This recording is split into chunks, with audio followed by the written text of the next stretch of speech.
time or sacrificed money. They gave up something that they wanted so they could give something to you. And those gifts, they mean a lot to us because we understand, if we're honest, we understand how selfish that we can be. Like, we know how hard it is to put others first. We know how hard it is to sacrifice so that we can be generous. And so when that's done for us, it's meaningful. I don't know about you, but this time of year I'm often confronted by my own selfishness. In Thanksgiving, last month at Thanksgiving, we had a bunch of family over to our house, about 30 of us, and my mom made Thanksgiving noodles. She makes these every Thanksgiving. My grandma used to make them. She makes them now. It's my favorite Thanksgiving dish. And so on Thanksgiving Day, I ate all the noodles I could, like until I couldn't eat anymore. That's how much I ate. And then I checked to see if there was leftover noodles. And there's quite a bit left over. And so my mom divided I saw her do this. She took 3 containers out and she divided the noodles into 3 containers, one for each of myself and my 2 sisters. And she's very even about such things. And so I wasn't worried. Like, I knew I wasn't going to get cheated out of my inheritance. And so she fills us up with noodles. And the next day, I want some Thanksgiving noodles. The only thing better than Thanksgiving noodles are the noodles the day after Thanksgiving. And I go to the fridge and open it. Can't find them. And they're not anywhere in the refrigerator. I asked my wife, do you know what happened? Do you know what happened to my noodles? There's no noodles. And she's like, I have no idea what happened to the noodles. And so I shot off a text to my 2 sisters, my older sister, my younger sister. And I said, someone stole my noodles. Did one of you take my noodles? And then I followed it with 3 of these, just to let them know this is serious. A few minutes later, my older sister Carissa texted me back and said, I'm sorry. I took the noodles and some leftovers over to some government housing where I know some of the people didn't get a Thanksgiving meal. Right? Like, yeah, you better be sorry. Those are my noodles.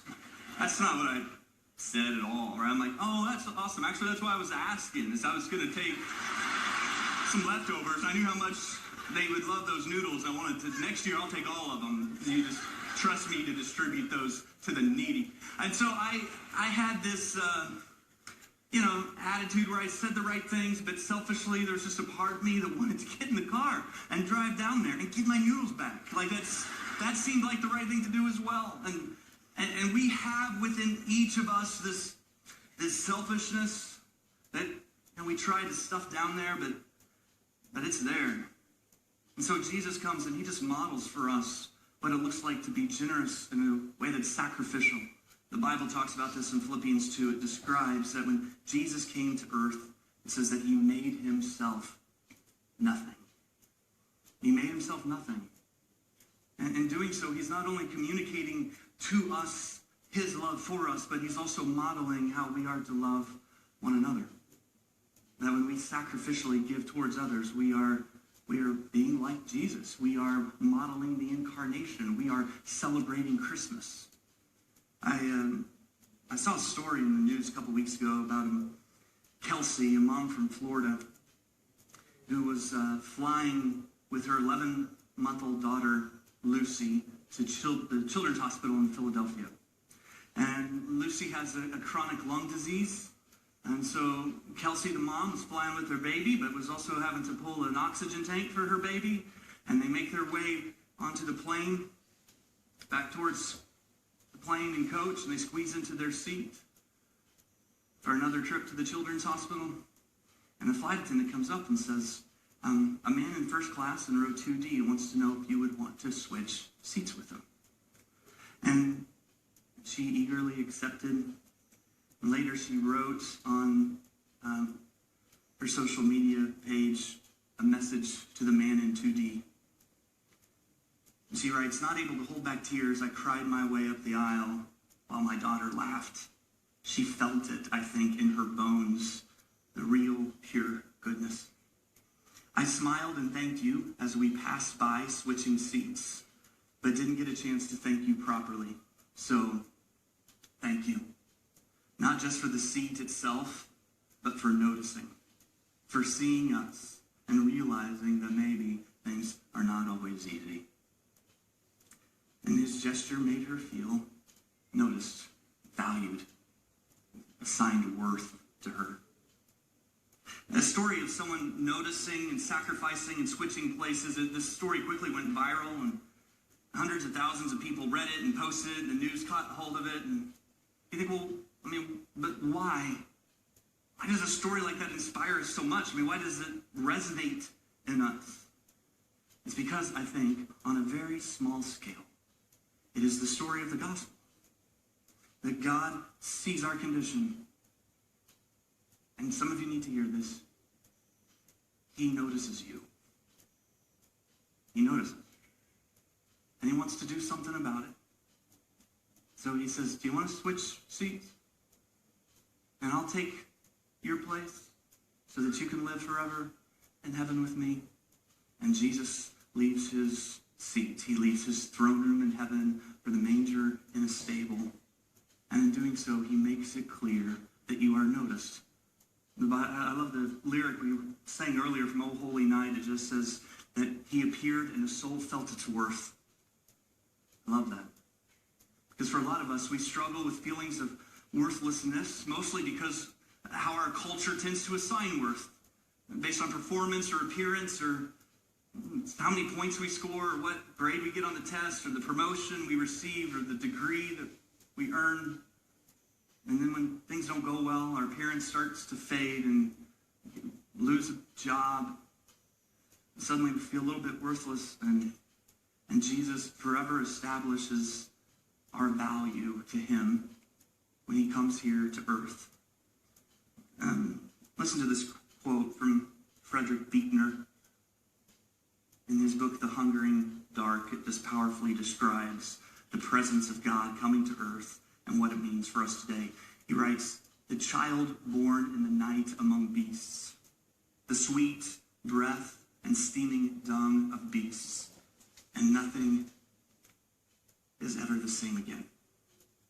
Those who believe in God can never, in a way, be sure of him again. Once they have seen him in a stable, they can never be sure where he will appear or what lengths he will go, or to what ludicrous depths of self-humiliation he will descend in his wild pursuit of humankind. And so John 1 describes that moment where Jesus comes to earth. And then verse 12 describes the fact that this gift is one that needs to be received. So verse 12 says, yet to all who did receive him, to all who did receive Jesus, to those who believed in his name, those who put their faith and trust and hope in his name, he gave the right to become children of God. And this word received in the Greek, it's not like this reluctant acceptance. It is this idea of delighting in. It is this full embrace. It's not, yeah, that sounds like a pretty good backup plan, Jesus, so do I need to sign something? No, that's not it. This is Jordan at the mall with her arms squeezed tightly around her father's neck. That's the word. To all who received him. And yet some gifts are hard to receive. They require you to humble yourself. Tim Keller talks about this, that sometimes you get a gift and the only way to really receive it is to admit something about yourself that's hard to admit. The idea is like if someone gives you a gym membership for Christmas, don't do that. But if someone does that, you have to really receive it. It's hard. It's hard to say thank you. For indeed I am overweight and out of shape, and it's hard to acknowledge. But unless you acknowledge something about yourself, then you can't really receive the gift. And this is true of Jesus, that it's this beautiful free gift from God. He is, but receiving the gift means acknowledging some things about us that are hard to acknowledge, that we're broken and we're lost without him. That being able to enjoy his presence means that we have to be honest about the absence that we have in our lives that only he can fill. But the Bible says that to all who receive him, they receive the right to be called children of God. And so John describes Jesus as the light that came in the darkness. And verse 4 and 5 says the darkness could not extinguish it.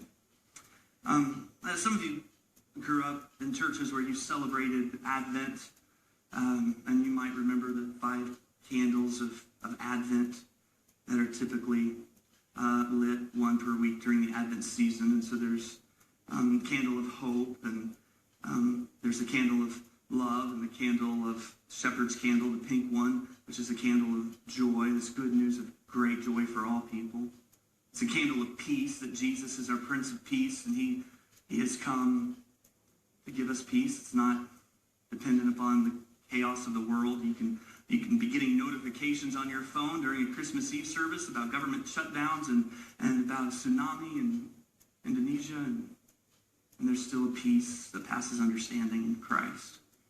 But the center candle is called the Christ candle, if you're familiar with it. I don't want to upset some of you, but we don't know for sure that Jesus was born on December 25th. Like, we don't really know if that was his birthday. If it makes you feel better, there's like a 1 in 365 chance that it's right, but we don't really know. So about 300 years after Jesus was born, the church wanted to set aside a set time, a set day on the calendar to celebrate and to acknowledge, to remember the birth of Christ. And so they landed on December 25th. How did they land on December 25th? Well, it's in the middle of the winter solstice, and they identified December 25th as being the darkest night, the darkest, shortest day, the darkest night of the year, and the coldest time. The darkest day, the coldest time. They identified that as December 25th and said, that's the day.